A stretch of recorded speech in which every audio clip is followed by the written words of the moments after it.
दोस्तों किसी भी एक फसल की पूरी लाइफ साइकिल में यानी कि बुआई से लेकर कटाई तक 17 प्रकार की न्यूट्रिशन की जरूरत पड़ता है। उसमें से कार्बन, हाइड्रोजन और ऑक्सीजन पानी और हवा से ही पौधे में उपलब्ध हो जाता है ऑटोमेटिकली। लेकिन जो बाकी रह गया 14 न्यूट्रिशन, उसमें से एनपीके जिसको बोलते हैं, नाइट्रोजन, फास्फोरस और पोटास, ये हमारा सबसे ज्यादा पौधे में जरूरत पड़ता है, जिसको हम लोग प्राइमरी न्यूट्रिएंट बोलते हैं। और उसके बाद जो बाकी रह गया 11 न्यूट्रिएंट, उसमें से कैल्शियम, मैग्नीशियम और सल्फर, ये हो गया हमारा सेकेंडरी न्यूट्रिएंट के अंदर, जो कि एनपीके से थोड़ा सा कम मात्रा में जरूरत पड़ता है।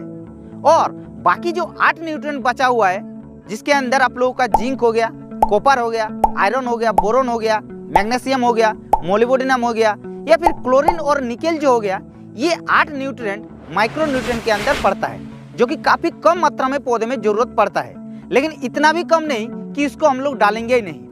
और यही ज्यादातर किसान भाई आजकल गलती कर रहे हैं, माइक्रो न्यूट्रिएंट को बिल्कुल नहीं डालते हैं, जिस वजह से पौधे के ऊपर बहुत सारे कमी देखने को मिलता है न्यूट्रिशन की, और इसी वजह से अलग अलग प्रकार की रोग देखने के लिए मिलता है। और इसलिए आज का वीडियो आप लोगों के लिए स्पेशल होने जा रहे हैं, क्योंकि आज हम माइक्रो न्यूट्रिएंट का एक ऐसा कॉम्बिनेशन बताएंगे, जिस कॉम्बिनेशन के अंदर आप लोगों को सारे जो माइक्रो न्यूट्रिएंट है सभी का सभी ऑटोमेटिकली पौधे में उपलब्ध कर देगा।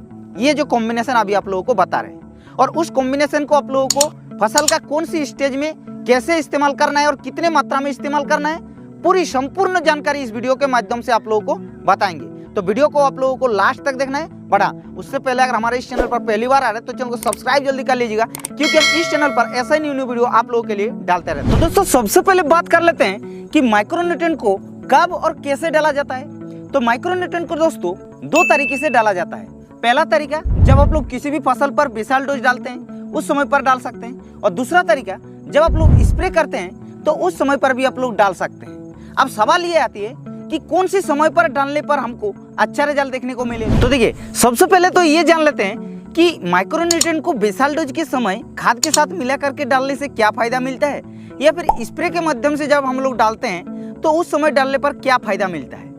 तो पहले तो बात कर लेते हैं बेसल डोज के समय। बेसल डोज के समय डालने पर आपका सबसे बड़ा फायदा ये होता है कि किसी भी खाद के साथ आप लोग जब डालते हैं तो वो पौधे में किसी भी समय पर जब कोई भी न्यूट्रिएंट की जरूरत पड़ता है, यानी कि हर पौधे का, हर फसल की अलग अलग स्टेज होता है, और अलग अलग स्टेज में अलग अलग न्यूट्रिएंट की जरूरत पड़ता है। कि मान के चलिए धान की फसल में गोब अवस्था में जिंक की जरूरत पड़ता है, तो वो ऑटोमेटिकली जिंक को खींच लेता है। तो अगर आप लोग बेसल डोज के समय पहले डालकर रख देते हैं तो पौधे जब मतलब जरूरत पड़ता है उस हिसाब से ऑटोमेटिकली वो खींच लेता है। लेकिन 100% तो वो नहीं खींचता है, वो आप लोगों को भी पता है। तो सबसे बड़ा फायदा तो बेसल डोज के साथ मिलाकर डालने से यही मिलता है। अब स्प्रे के माध्यम से दोस्तों क्या फायदा मिलता है। स्प्रे के माध्यम से डालने पर तुरंत पौधे में फैल जाता है और तुरंत पौधे में खींच लेता है। लेकिन किसी पर्टिकुलरली उसी समय पर उसी न्यूट्रिएंट की जरूरत पड़ता है, ऐसा नहीं कि उसी समय पर वो न्यूट्रिएंट मिलेगा। तो आपका सबसे बड़ा इसमें से फायदा आप लोगों को निकल करके आ रहा है कि बेसल डोज के समय पर डालने पर ही। और इसीलिए दोस्तों मेरा भी कहना ये है कि अगर आप लोग माइक्रो न्यूट्रिएंट युक्त खाद को डालना चाहते हैं तो बेसल डोज के समय ही डालिए, तभी आप लोगों को बेटर ऑप्शन होगा। और अगर आप लोग बाई चांस बेसल डोज के समय नहीं डाल पाते हैं, तब आप लोग स्प्रे के माध्यम से डाल सकते हैं। अब दोस्तों बात आती है, अगर हम लोग चाहे बेसल डोज के समय डालें या फिर स्प्रे के समय डालें, लेकिन बाजार में कौन कौन सा नाम पे कौन कौन सी कंपनियों का माइक्रो न्यूट्रिएंट युक्त खाद आती है, तो चलिए आप लोगों को बताते हैं। तो देखिए, अगर आप लोग बेसल डोज के समय डालना चाहते हैं तो आप लोगों को बहुत सारे ब्रांड का मिल जाएगा।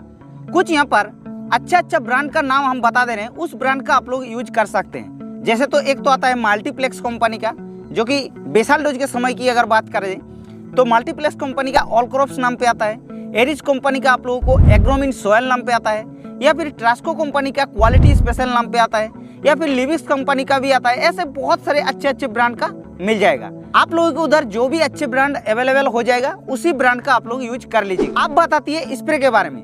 तो स्प्रे के लिए दोस्तों हम यहाँ पर कुछ अच्छा ब्रांड का नाम बता दे रहे हैं। जैसे कि एक तो एरिज कंपनी का ही मोवोमिन नाम पे आता है, जो कि बहुत ही अच्छा काम करता है, और इसके अंदर सारे माइक्रो न्यूट्रिएंट आपको अवेलेबल हो जाता है, क्लोरीन और निकेल को छोड़ करके, क्योंकि उतना ज्यादा तो पौधे में क्लोरीन और निकेल का जरूरत नहीं पड़ता है, बिल्कुल कम, ना के बराबर, इसलिए वो नहीं है। बाकी सारे 6 न्यूट्रिएंट माइक्रो न्यूट्रिएंट जो है वो अवेलेबल है। तो मोवोमिन एक तो बहुत ही अच्छा ऑप्शन हो सकता है। उसके साथ साथ एक आता है एग्रोमिन मैक्स नाम पे, उसी कंपनी का, एरिज कंपनी का है। और एक आता है मल्टीप्लेक्स कंपनी का प्रो किसान नाम पे। तो ऐसे मार्केट में बहुत सारे ब्रांड का उपलब्ध हो जाएगा। और अगर आप लोगों के दोस्तों ये सारे ब्रांड का जो हमने बताया वो नहीं मिलता है तो सिंपली आप लोग पीआई कंपनी का जो बायोवीटा आता है, दोनों आता है, लिक्विड में भी और दानेदार में भी, किसी को एक को ले लीजिएगा, उसमें भी आप लोगों को सारे माइक्रोन्यूट्रिएंट अवेलेबल हो जाएगा। या फिर सागरिका Z++ को भी लेते हैं तो भी आप लोगों को उसमें से भी माइक्रोन्यूट्रिएंट अवेलेबल हो जाएगा। लेकिन प्रॉपर अगर माइक्रोन्यूट्रिएंट को यूज करना है तो आप लोगों को मोवोमेन या फिर प्रो किसान, ये सारे प्रोडक्ट को ही आप लोगों को यूज करना है। तो इस तरीके से आप लोगों को इसको यूज करना है। अब सवाल आती है कि हम लोगों को बेसाल डोज के समय डालने पर कितना डोज रखना है, या फिर जब स्प्रे के माध्यम से डालते हैं तब हम लोगों को कितना डोज रखना है। तो अगर आप लोग दोस्तों बेसाल डोज के समय इसको डालते हैं तो आप लोगों को 6 kg पर एकड़ के हिसाब से आप लोगों को डालना चाहिए। और अगर आप लोग इसको स्प्रे के माध्यम से डालना चाहते हैं तो आप लोगों को 1.5 से 2 ग्राम पर लीटर पानी के हिसाब से आप लोगों को डालना चाहिए।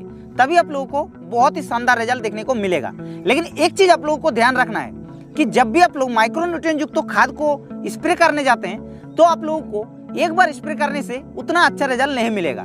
कम से कम आपको 2 से 3 बार आप लोगों को स्प्रे करना है, लेकिन 4 से 5 दिन का गैप रखना है। तो इस तरीके से दोस्तों आप लोगों को डोज रखना है, तभी आप लोगों को बहुत ही अच्छा रिजल्ट देखने को मिलेगा। अब दोस्तों कुछ आप लोगों को यहाँ पर हम फोटो डाल देते हैं। इस फोटो को देखकर आप लोग पहचान सकते हैं कि माइक्रोन्यूट्रिएंट की कमी की वजह से फसल के अंदर क्या क्या हाल होता है। तो चलिए आप लोगों को फोटो दिखा देते हैं।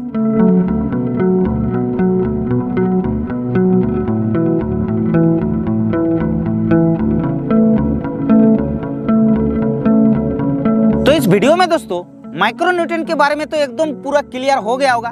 अगर आप लोगों का फिर भी मन में कुछ सवाल रह गया तो नीचे आप लोग कमेंट कर देना। और अगर वीडियो अच्छा लगा तो वीडियो को एक लाइक जरूर कर देना। और अगर हमारे इस चैनल पर पहली बार आ रहे हैं तो चैनल को भी सब्सक्राइब जल्दी कर लीजिएगा, क्योंकि हम इस चैनल पर ऐसे न्यू वीडियो आप लोगों के लिए डालते रहते हैं।